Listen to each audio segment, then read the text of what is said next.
আসসালামু আলাইকুম রহমতুল্লাহ। এজিদ সম্পর্কে শাইখুল ইসলাম ইবনে তাইমিয়া রহিমাল্লাহ বক্তব্য কী, এটা বেশ কয়েকজন ভাই জিজ্ঞাসা করেছেন এবং আমরা দেখতে পাই যে শাইখুল ইসলাম ইবনে তাইমিয়া রহিমাহুল্লাহর বক্তব্য এক একজন একইভাবে পেশ করে। তো এর কারণটা হচ্ছে শাইখুল ইসলাম ইবনে তাইমিয়া রহিমাহুল্লাহ তিনি এজিদ সম্পর্কে অনেকগুলি কিতাবে একাধিক জায়গায় একাধিক মন্তব্য করেছেন। সবগুলি মন্তব্য আপনাদের সামনে পেশ করার পরে ইনশাল্লাহ আপনারা বুঝতে পারবেন যে আসলে তিনি এজিদের ব্যাপারে কি বলেছেন। আমি সর্বপ্রথম শাইখুল ইসলাম ইবনে তাইমিয়া রহিমাহুল্লাহ লিখিত একটা কিতাব আছে মিনহাজুস সুন্নাতিন নাবাউইয়া, 8 খণ্ডে লেখা এই বইটি তিনি শিয়াদের বিরুদ্ধে, শিয়া রাফেজিদের বিরুদ্ধে লিখেছেন এবং সারা পৃথিবীতে মুসলমানদের রাজনৈতিক অস্থিরতা, ধর্মীয় অস্থিরতা, মুসলমানদেরকে ধ্বংস করার ক্ষেত্রে সবচেয়ে বেশি ভূমিকা যারা রেখেছে, এখনও রাখছে এবং ভবিষ্যতে রাখবে, এরা হচ্ছে ইহুদি এবং ইহুদিদের বশংবদ এই শিয়া রাফেজিরা, ইরানি শিয়ারা।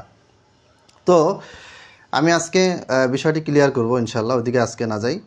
শিয়াদের ব্যাপারে ইনশাল্লাহ আমি আরও ভিডিও করবো, এর আগেও করেছি।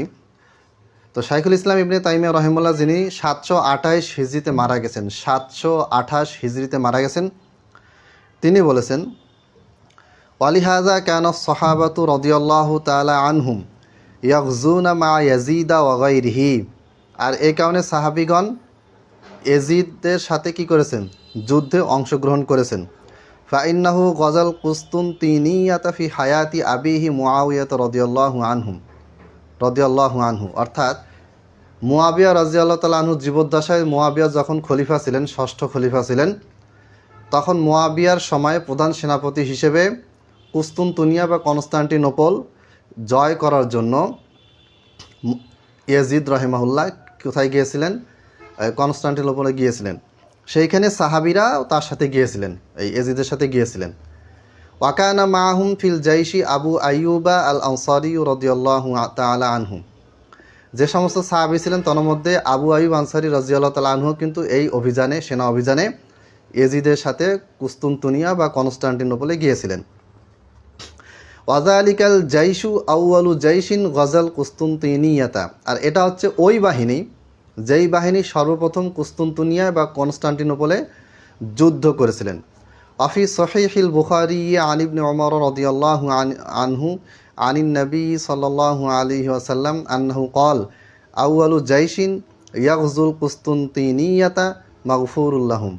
অর্থাৎ সহিহ বুখারীতে বলা আছে যে সর্বপ্রথম যেই অভিযানটা কনস্টান্টিনোপল জয় করার জন্য সর্বপ্রথম যে অভিযানটা চালানো হবে এবং যেই বাহিনী যারা এই অভিযানটা চালাবে তারা কি হবে? আউয়ালু জাইশিন ইয়াগজুল কুস্তুনতিনিয়াতা মাগফুরুল্লাহুম। তারা হচ্ছে ক্ষমাপ্রাপ্ত, তারা আল্লাহ তাআলার পক্ষ থেকে কী হবে? ক্ষমাপ্রাপ্ত হবে।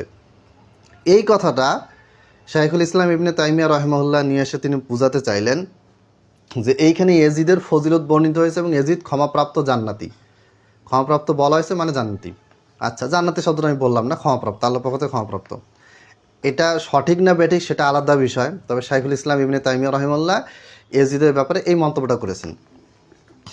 এই ভিডিওটা কয়েকটা পর্ব হবে, অর্থাৎ ইবনে তাইমিয়ার সবগুলি কওল আমি আপনাদেরকে, তার মন্তব্য আপনাদেরকে শোনাবো ইনশাল্লাহ। এটা হচ্ছে মিনহাজুস সুন্নাতিন নাবাউইয়া, 4 খণ্ড, 544 পৃষ্ঠা। প্রকাশনী ভেদে নাম্বার কম থাকতে পারে, এটা শামেলার নাম্বার, বাক্তবা শামেলা এই নাম্বারটা পাবেন। এরপর দেখেন শাইখুল ইসলাম ইবনে তাইমিয়া রহিমাহুল্লাহ এজিদের পক্ষে কথা বলতে গিয়ে বলেছেন ইন্নাল কাউলা ফি লানাতি ইয়াজিদা কাল কাউলি ফি লানাতি আমসালিহি মিনাল মুলুকি ওয়াল খুলাফা ওয়া গায়রিহিম। এজিদকে লানত করা আর অন্যান্য খলিফা, অন্যান্য বাদশাদেরকে লানত করা একই। আপনি যদি চার খোলাফায়ে রাশিদিনের পরে আরও যত খলিফা আসছে, খোলাফায়ে রাশিদিন সহ, এদেরকে লানত করা, মুসলমান বিশ্বের যত খলিফা আসছে, যত বাদশা আছে, মুসলিম বাদশা, মুসলিম খলিফা, এদেরকে লানত করা আর এজিদকে লানত করা একই। এরপর দেখেন ওয়াজিদু খয়রু মিন গায়রিহি। আর এজিদ অন্যান্য শাসকদের চেয়ে ভালো ছিলেন। কোন শাসক? তা আমাদের দিয়ে একটা তিনি উদাহরণ দিয়েছেন। খয়রু মিনাল মুখতার ইবনি আবি ওবাইদ আস সাকাফি আমির ইরাক। ইরাকের আমির হয়েছিলেন মুখতার বিন আবি উবাইদ আস সাকাফি, ভণ্ড, এ নিজেকে নবুয়ত দাবি করেছে, কাজ্জাব, মিথ্যুক, ভণ্ড, শয়তান। এর চাইতে এজিদ ভালো। শিয়ারাই মুখতারকে খুব বড় নেতা হিসেবে করে আর কি। মুখতার একসময় ভালো ছিল, অতীতে ভালো ছিল, আব্দুল বিন ওমরের আত্মীয় হয়েছে, কিন্তু এটা প্রথম দিকে, আমির হওয়ার পরে সে ভণ্ড হয়ে যায় এবং সে হুসাইন রাজিয়াল্লাহ তাআলা আনহুর খুনিদেরকে বের করে তাদেরকে শাস্তি দেবে এরকম উল্টাপাল্টা কথা বলে জনগণকে নিজের দিকে আকৃষ্ট করেছিল। আচ্ছা, এরপরে ইবনে তাইমিয়া বলছেন আল্লাযী আযহারাল ইনতিকামা মিন কতালাতিল হুসাইন, অর্থাৎ মুখতার বিন আবু উবাইদা সাকাফি এই ব্যক্তি প্রকাশ করেছিল আল ইনতিকামা প্রতিশোধ মিন কতালাতিল হুসাইন, যারা হুসাইনকে হত্যা করেছে সেই খুনিদের প্রতিশোধ নেওয়ার বিষয়টি তিনি কী করেছিলেন, প্রকাশ করেছিলেন, এটা জাহির করেছিলেন। ফাইন্না হাজা, আর এই বদমাইশটা, মানে অনুবাদে বদমাইশ বললাম, উনি ইবনে তাইমিয়া বদমাইশ বলেন নাই। ফাইন্না হাজা, আর এই লোকটা ইদ্দা দাবি করেছিল আন্না জিবরিলা ইয়াতিহি, জিবরিল তার কাছে আসতো, মানে নবুয়ত ওহী নিয়ে আসতো আল্লাহর পক্ষ থেকে। এগুলো শিয়াদের আকিদা আর কি।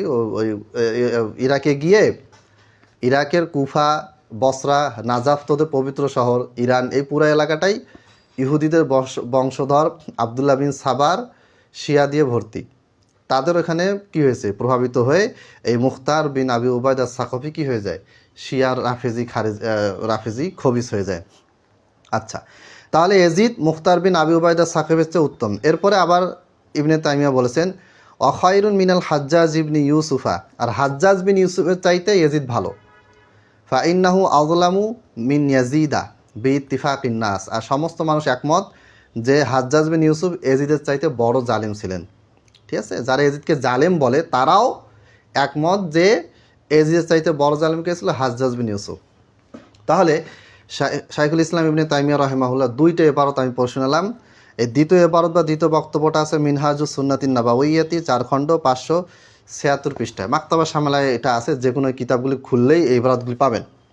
তাহলে আমি দুইটা বিষয় শাইখুল ইসলাম ইবনে তাইমিয়া রাহিমাহুল্লাহ কিতাব থেকে বললাম। একটা হচ্ছে এজিদের ব্যাপারে ফজিলত তিনি বর্ণনা করেছেন, 2 নম্বর এজিদের পক্ষে তিনি মতামত দিয়েছেন। আরও বক্তব্য আছে, এগুলি আমি বাকি ভিডিওতে আলোচনা করবো ইনশাআল্লাহ। একটা জিনিস মনে রাখবেন যে এজিদ ভালো মন্দ এটা কিন্তু আমার আলোচনার মূল ইস্যু নয়।